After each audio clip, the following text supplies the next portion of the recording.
एक बिरहा आप लोगों के बीच में प्रस्तुत है। बिरहा का शीर्षक है कलम की प्यासी बनाम पिछड़ी जातियों का इतिहास।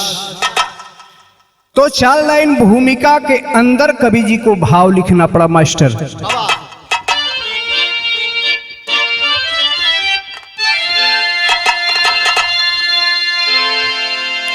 कि कलम से कुटिल कोई खंजर न दूजा, बम बंदूक भी मात खाई कलम से। कलम से बड़ा कोई देवता न पूजा, ज्योति भाराव का छवि छाई कलम से। कलम से चला लोकतांत्रिक जमाना, अम्बेडकर पाए शांति कलम से। कलम से ही कविता कराती है परिचय,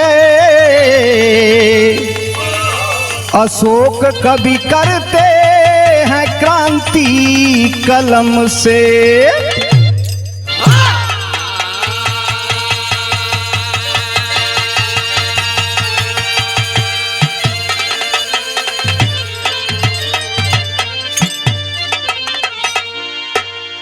बिरहा के अंदर बड़ा सुंदर एगो गजल के भाव कवि जी को लिखना पड़ा मास्टर। कौनो आशिक आपन दर्द बतावता, इहे दर्द बतावता कि नहीं चाहिए, अरे नहीं चाहिए दिल दुखाना किसी का।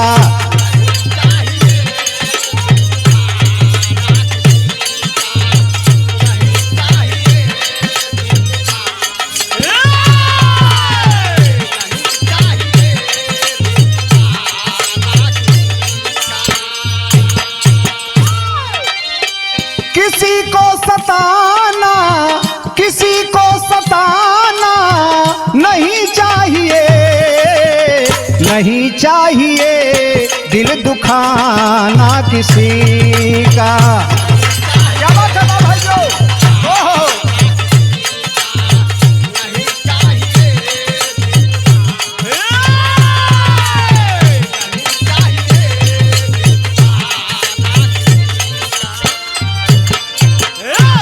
लेकिन भारत देश के जो मसीहा है, वह मसीहा एक बड़ा अमूल्य बात कह करके गए हैं। क्या कह करके गए हैं? कि वही आसियाना, अरे वही आसियाना वही का झरोखा।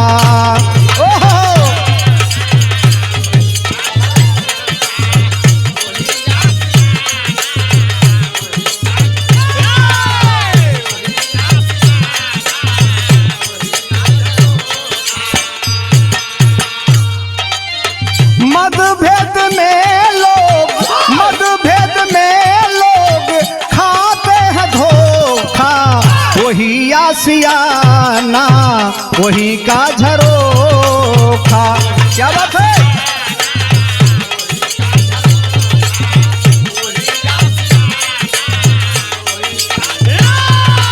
अरे दिया भैया दिया।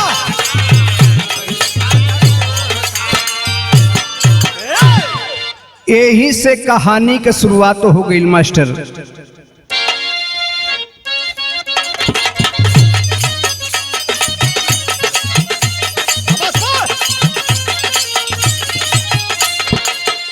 संविधान बाबा साहब बेफिक्र दे दिए,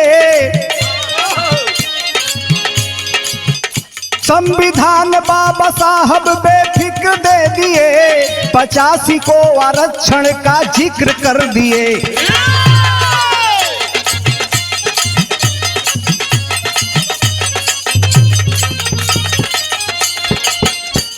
राजेंद्र नेहरू गांधी 20 घोलने लगे, राजेंद्र नेहरू गांधी बीस घोलने लगे, विरोध में आरक्षण के बोलने लगे।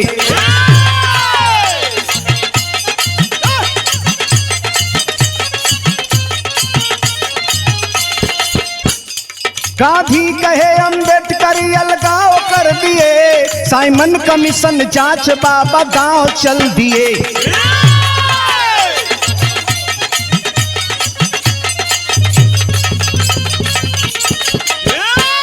कमेटी सांप्रदायिक गांधी नेहरू बनाए, कमेटी सांप्रदायिक गांधी नेहरू बनाए, भारत के कोने कोने में प्रचार कराए।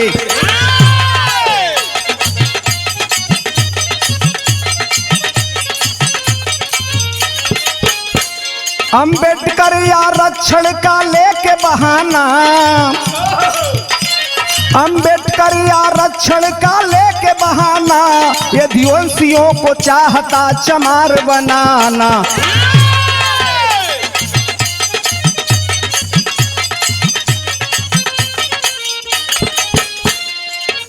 ए बाबू पहले बात तो समझ ले, ये उस समय की बात है जब बाबा भीमराव अंबेडकर जी को संविधान बनाने का मौका प्राप्त हुआ। बाबा भीमराव अंबेडकर शोषित गरीबों पिछड़ों की समस्या देख करके, उनके साथ भेदभाव को देख करके वाइसराव के यहां पहुंचे हैं। जाकर के वाइसराव से कहने लगे कि सरकार, इस देश में 85% में पिछड़ी जाति रहा करती है, जिनमें कई जातियां हैं, उनकी दशा और दिशा बड़ा बुरा है, उनके साथ बहुत भारी पैमाने पर भेदभाव किया जाता है, इसलिए उनको आरक्षण की जरूरत है। इतनी बात जब वाइसराव सुना है, कहने लगा कि बाबा साहब, जब आप कह रहे हैं तो बात सत्य होगी, हम उनका जांच कराएंगे, साइमन कमीशन जांच भेजेंगे, अगर जांच में वो सही पाया जाएगा तो उनको आरक्षण मुहैया कराया जाएगा। इतनी बात सुनते ही बाबा भीमराव अंबेडकर जी को बड़ा ढांढस मिला। अपने देश भारत आए हैं, इस बात का पता महात्मा गांधी, जवाहरलाल नेहरू, डॉक्टर राजेंद्र प्रसाद जैसे लोगों को लगा कि बाबा साहब पिछड़ी समाज को आरक्षण दिलाना चाहते हैं। आरक्षण के विरोध में बोलने लगे और एक सांप्रदायिक कमेटी बनाए हैं। सांप्रदायिक कमेटी बना करके देश के कोने कोने में प्रचार प्रसार कराने लगे और सबसे पहले पहुंचे हैं यदुवंशी समाज के पास, जेकरा के अहिर कहल जाला। यदुवंशी समाज के पास पहुंचे हैं और जा करके कहने लगे, बिरहा के अंदर एगो बड़ा सुंदर गीत लगल मास्टर।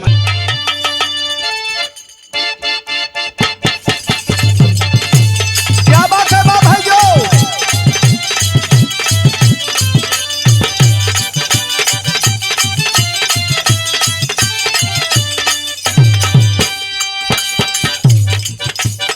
कि बाटा बाटा गोरी बाटा ले 1000 पैबू।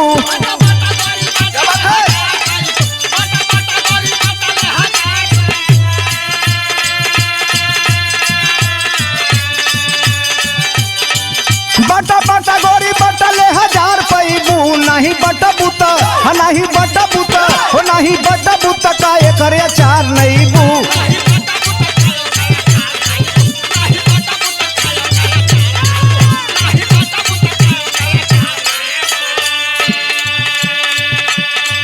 लेकिन सांप्रदायिक कमेटी बनाने के बाद यह गांधी एंड कंपनी के लोग सबसे पहले यदुवंशी समाज के पास पहुंचे हैं और जाकर के कहने लगे, क्या कहने लगे? ठाकुर कृष्ण के बतावल हीर पंडित जी, क्या बात है?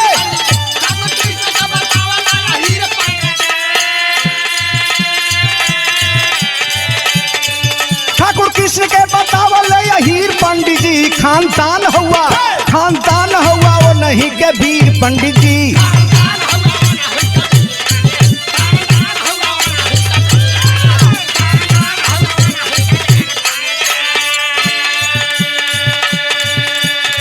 साम दाम दंड भेदा वाली कूटनीतिया,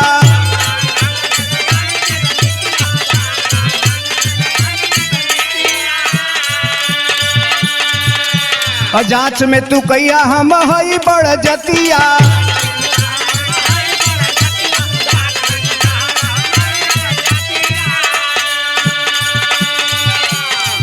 आगे कान्हा के सुदामा भी फकीर पंडित जी। क्या बात है?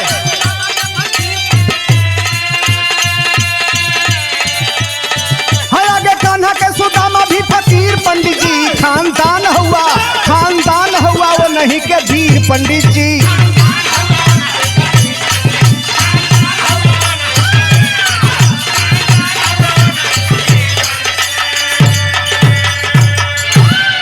ए बाबू, गांधी एंड कंपनी के लोग सबसे पहले पहुंचे हैं यदुवंशी समाज के पास। जाकर के कहने लगे, अंबेडकर आप लोगों को आरक्षण दिला करके अनुसूचित जाति में शामिल करना चाहता है, आप लोगों को चमार बनाना चाहता है। आप लोग भगवान श्री कृष्ण के वंशज हैं,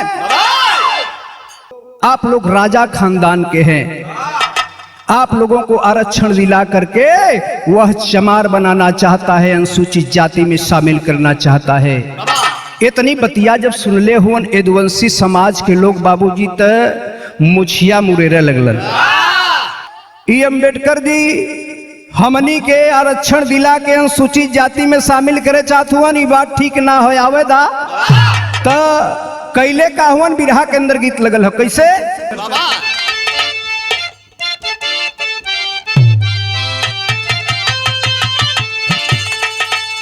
कि अरे झूलनी पे उड़ानी, अरे झूलनी पे उड़ानी, अब जहाजिया छपादा हमार पाज बरा जहीरा गढ़ादा।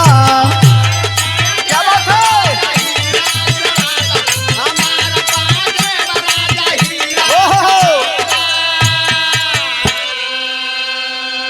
लेकिन बिरहा के अंदर कवि जी को भाव लिखना पड़ा। कैसे?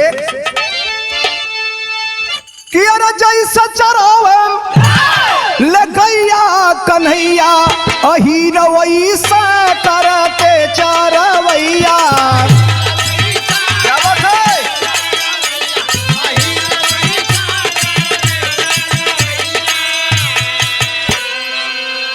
अरे ले बनाया रक्षण पालब गाय बछिया, कन्हवा लौरिया मुरे रले मुछिया।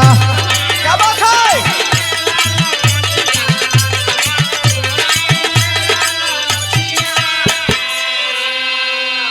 और नहरू चरावन अब चित बदली दवैया, अहिर वैसा करते चरवैया। क्या बात है बाबा जो?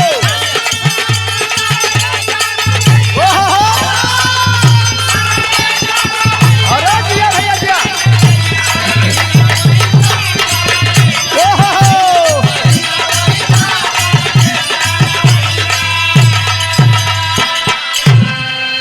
इतनी बतिया जब गांधी एंड कंपनी के लोगों का बात जब यदुवंशी समाज के लोग सुनले हुए तो लगलन मुछिया मुरेरे कि अरे जैसे भगवान श्री कृष्ण गैया चरावत रहले वैसे हमनु गैया चराइला, हमनों के हुए कारोबार बा, हम लोग भगवान श्री कृष्ण का वंशज हई, हमनी के आरक्षण लेके अनुसूचित जाति में शामिल ना होए के ह, हमनी के चमार ना बने के ह। ए बाबू, गांधी एंड कंपनी के लोग यदुवंशी समाज को भड़काने के बाद पहुंचे हैं। कहां पहुंचे हवन? बिरहा के अंदर गीत लगल मास्टर। कैसे?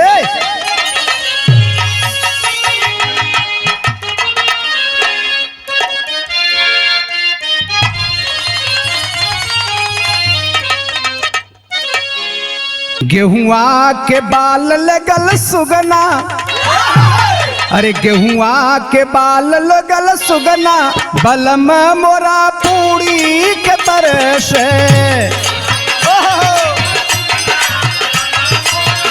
क्या बात है?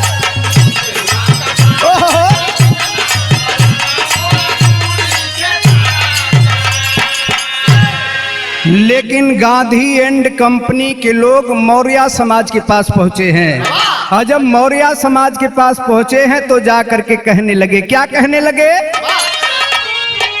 अरे कुशवाहा कुश के घर नवा, अरे कुशवाहा कुश के घर नवा, कहे पंडित कोई रनवा। क्या बात है? ओहो,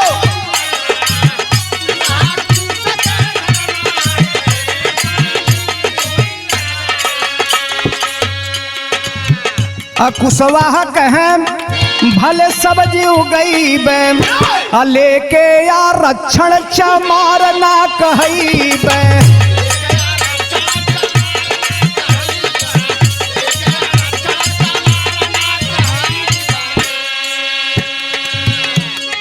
जांच होई करिहा बयनवा, अरे जांच होई करिहा बयनवा, कहे पंडित कोई रनवा।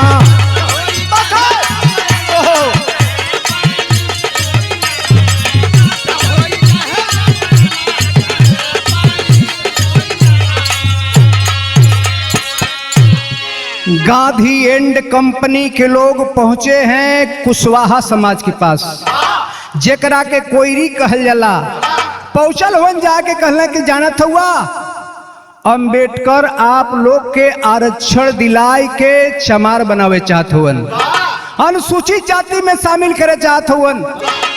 आप लोग भगवान राम के लड़का कुश के खानदान के हुआ, मौर्य के वंशज हुआ, आप लोग के आरक्षण दिलाए के अनुसूचित जाति में शामिल करे चाहत हुवन। ये तनी बतिया जब मौर्य समाज के लोग सुनले हुवन कलन की सुना, हमने भली सब्जी उगाए के अपन पालन पोषण कैलेवल जाए, लेकिन हमनी के आरक्षण लेके चमार ना बने के हो। ये तनी बतिया जब ई बतिया के पता जब बाबा भीमराव अंबेडकर जी को लगा है कि गांधी एंड कंपनी के लोग आरक्षण के खिलाफ गलत प्रचार कर रहे हैं, तब बड़ा दुख भइल। बिरहा के अंदर एगो पारंपरिक गीत लगल बा, कैसे?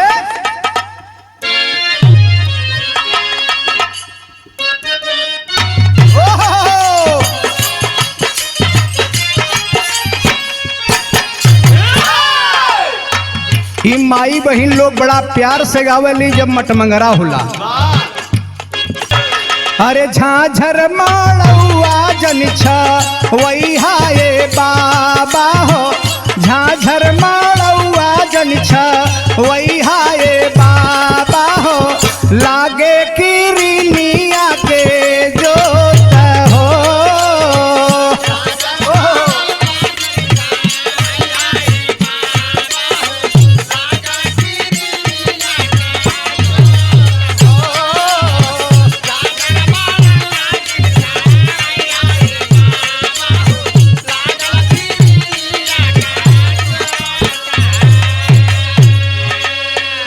लेकिन बाबा भीमराव अंबेडकर जी को बड़ा दर्द है। यह बात सुन करके बाबा भीमराव अंबेडकर जी का हालत का बाबूजी कैसे कहल गई बा। सावन भादो भैली बाबा साहब के नजरिया हो, सावन भादो भैली बाबा साहब के नजरिया हो, लागे करे जहवा में ठेस हो।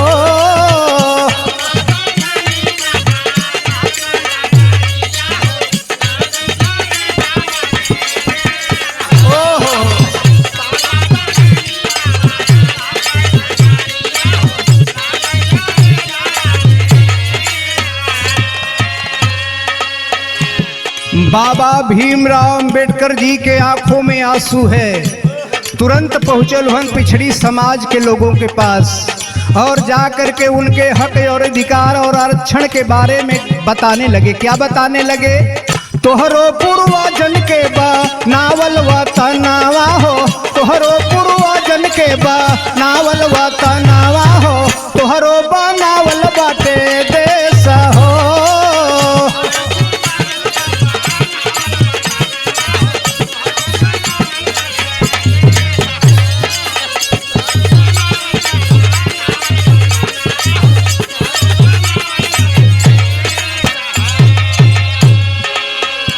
बाबा भीमराव अंबेडकर जी लोगों के पास जा करके कहने लगे कि आप लोगों का पूर्वजों का बनाया हुआ यह भारत देश है, आप यहाँ के मूल निवासी हैं, लोगों के बातों में मत आइएगा। आप लोगों को आरक्षण जब मिल जाएगा तो आप लोगों की हालत सुधर जाएगी। बाबा भीमराव अंबेडकर जी बताने लगे, डीएम बनबा भैया, डीएम बनबा भैया, बदली समैया हो, डीएम बनबा भैया, बदली समैया हो, बदली सामाजिक परिवेश हो।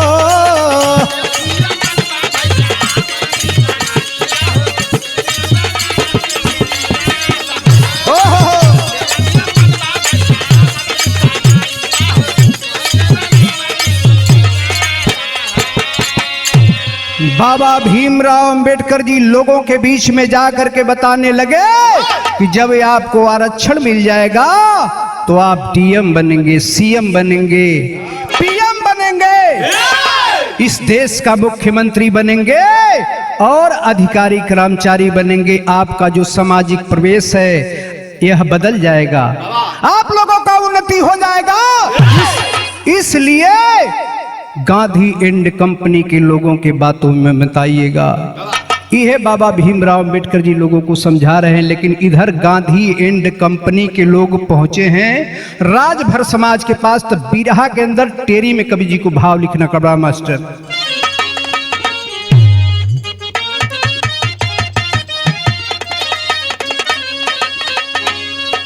तकलमिया अब ही प्यासी रह गई कि अरे मोरे राम हो राम, तकलमिया अब ही प्यासी रह गई, तो मौका पाके पिछड़े तोड़ देबा गुलमिया, अरे गुलमिया, अरे गुलमिया।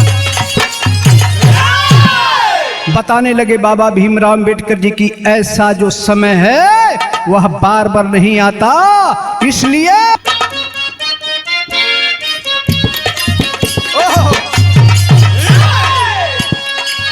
तरीसी ज्ञानी भारद्वाज सुना राजभर समाज, वंश वो नहीं गया जलाज खतरे में, तगिरी आरक्षण का ग्याज कोई कूली है कनाज, गरम भर का मिजाज लाज खतरे में, जैसे पंछियन में बाज वैसे तो हूँ रंगबाज, एक रखी हाली हाज लाज खतरे में, पंडित कहे सुना राज तो हर किला और ताज, पंडित कहे सुना राज तो हर किला और ताज, राज लखी हा मिजाज लाज खतरे में।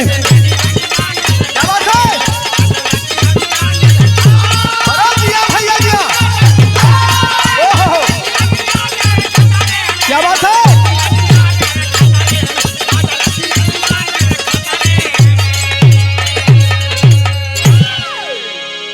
गांधी एंड कंपनी के लोग राजभर समाज के पास पहुंचे हैं और जाकर के कहने लगे कि आप लोगों को अंबेडकर आरक्षण दिला करके अनुसूचित जाति में शामिल करना चाहते हैं। इतनी बतिया जब सुन ले हो राजभर समाज के लोग तो सोचत हुआ, लेकिन गांधी एंड कंपनी के लोग कहले हुन कि आप लोग राजा खानदान के हैं, सुहेल देव राजा खानदान के हैं। जैसे पंछियन में बाज होला वैसे ही तू सबे रंग बाज हुआ, और आप लोग के आरक्षण दिलाए के अंबेडकर चमार बनावे चाहत हुवन। इतनी बतिया जब सुनले हुवन तो लगल सीना फुलावे, अरे हम लोग राजा खानदान के हैं, हमने मेहनत मजदूरी कह के अपन काम कैले, जिंदगी बिता ले, लेकिन हमनी के आरक्षण न चाहिए। ए बाबू, वहां राजभर समाज को भड़काने के बाद यह गांधी एंड कंपनी के लोग पहुंचे हैं पटेल समाज के पास। और जब पटेल समाज के पास पहुंचल हुन तो एगो बड़ा कचकवा गीत लगल मास्टर, कैसे?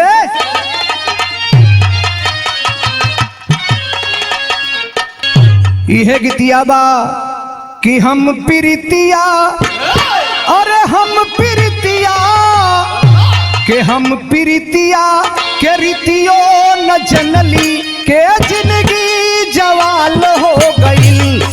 क्या बात है? बारे बात ओहो,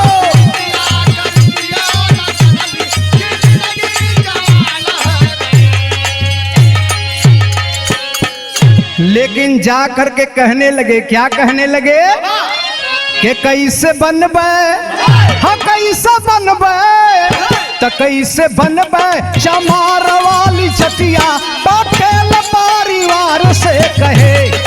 क्या बात है? ओहो,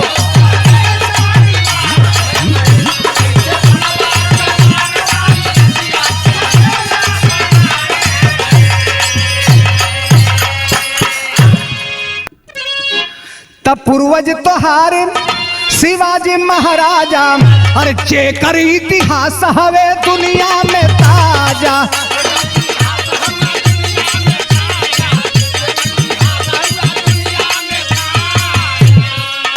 तजाना जजमान, हजाना जजमान, तजाना जजमान अपन की मतिया पटेल परिवार से कहे।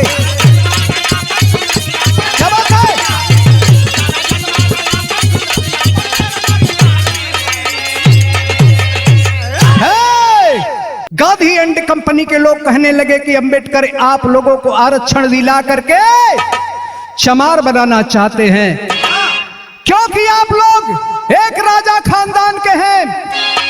पूर्वज तुहार शिवाजी महाराज होवन, जेकर इतिहास अभी ताजा बा, लेकिन आप लोग के आरक्षण दिलाए के ही अनुसूचित जाति में शामिल करे चाहत होवन। ये तनी बतिया जब सुनले होवन कलन की सुना, हमनी अपन खेती बाड़ी कह के, सब्जी उगाए के खेती बाड़ी कह के अपन जिंदगी बिता ले, लेकिन हमनी के आरक्षण ना चाहिए। ए बाबू, इधर गांधी एंड कंपनी के लोग पटेल समाज को भी भड़का दिए आरक्षण के खिलाफ, और भड़काने के पास पहुंचे हैं पाल समाज के पास, जेकर उपजाति का हो गड़ेरिया। ए बाबू, पहुंचल होल, जाए के कहले होन, का कहले होन, बिरहा के अंदर भाव लगल मास्टर। अरे महाभारत शिशुपाल बलवान जानला भाई हम, अब पाल वंश तू अनहु के खानदान जानला भाई हो।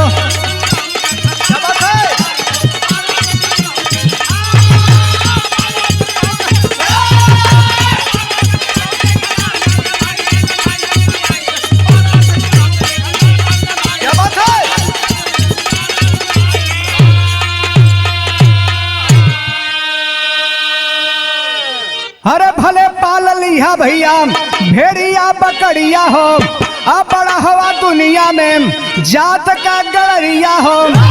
अरे विप्र से पतिया के पकवान जानला भाई हो, अब पाल वंश तू नहीं के खानदान जानला भाई हो।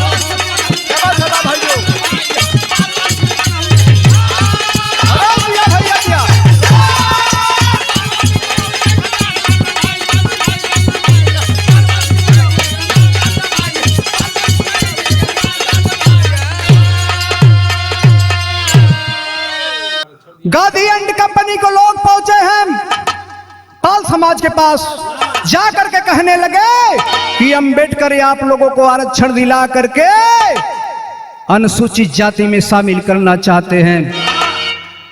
आप लोग महाभारत में जो शिशुपाल राजा थे, बलवान थे, आप उनके खानदान के हैं, आप राजा खानदान के हैं। आप लोगों को आरक्षण दिला करके अंबेडकर चमार बनाना चाहते हैं। इतनी बतिया जब पाल समाज के लोग सुनले हुवन तो वो सीना फुलावत हुवन कि हम लोग राजा खानदान के हैं, हमने भले भेड़ बकरी पाल के अपन जीवन बिताए ले, लेकिन हमनी के आरक्षण ना चाहिए। ए बाबू, ऐसे ही पिछड़ी समाज के जितनी जातियां हैं सभी लोगों को भड़काने का काम किए। ए बाबू, जब भड़कौले हुवन तब बिरहा के अंदर आल्हा में कवि जी को भाव लिखना पड़ा मास्टर। कैसे?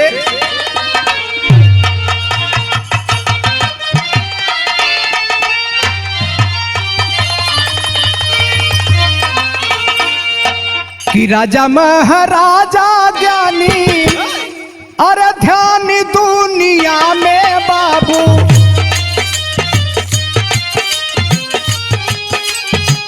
बैरी से जीत गइल अपने से हार।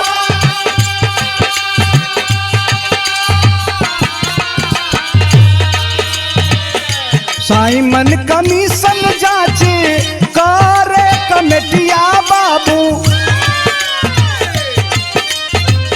पिछड़ी जाति बड़ा होई कहाँ ललकार।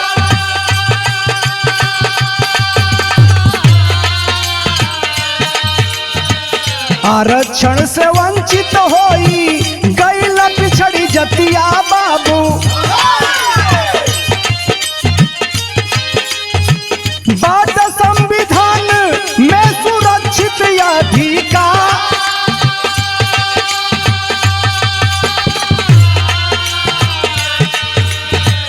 कहे बाबा साहब पिछड़े जाति जाग गई है बाबू, जाति जनगणना न कराई सरकार।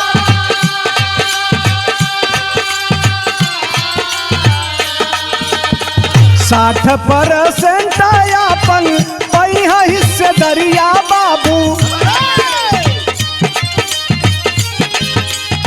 सांप्रदायिक सत्ता नहीं कैलस विचार।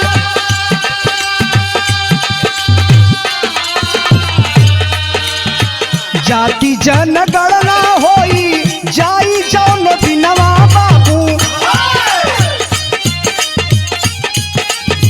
पिछड़ी समाज होई जाई हकदार।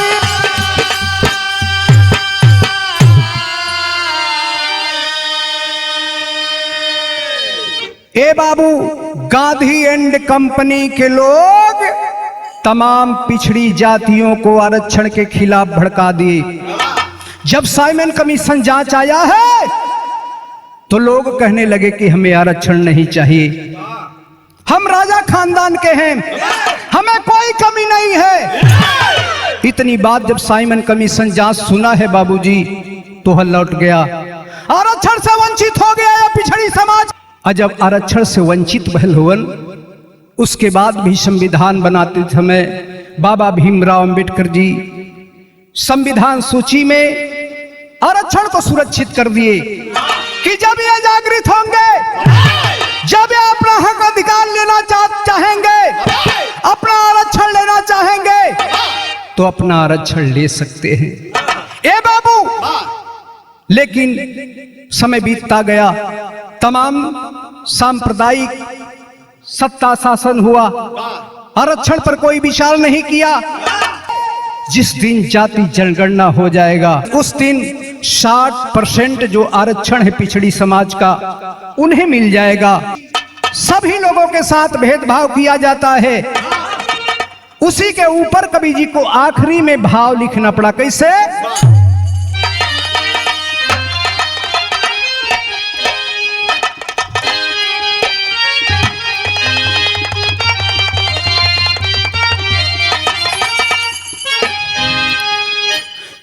जातिवाद वाला अब डंडा से पिटाला सब ही, केहू काम केहू ज्यादा पिटाला सब ही।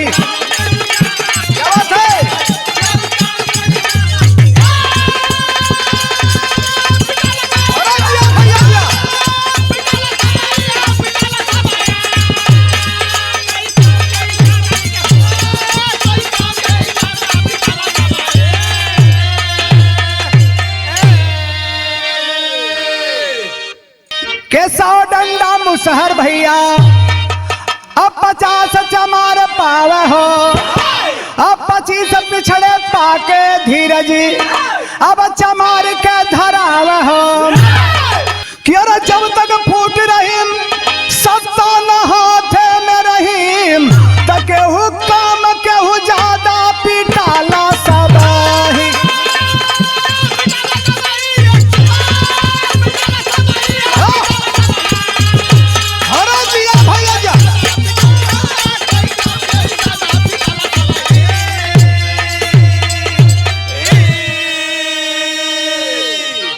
जैसे बतावल जाला कि जातिवाद वाला, भेदभाव वाला 100 डंडा अगर मुसहर भैया खात हुई है तो 50 डंडा चमारो भैया, और जब पिछड़े भैया जो हुवन उहो 25 डंडा ले ले तो उ समझावे ले,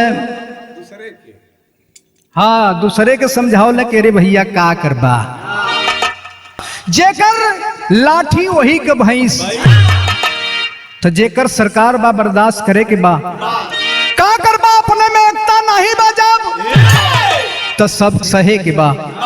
जहिया एकता हो जाई, जहिया शिक्षा मिल जाई, वो दिन हम लोग के हाथ में शासन और सत्ता हो जाई। यह लोग आपस में जो बुद्धिजीवी के लोग हैं वह आपस में विचार करते हैं, बात करते हैं।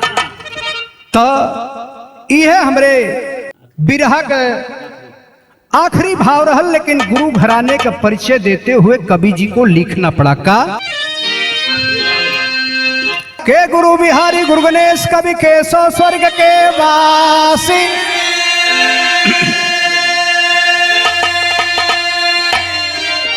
हर विमल चंद्रिका कवि अशोक जी अब सत्तनपुर निवासी।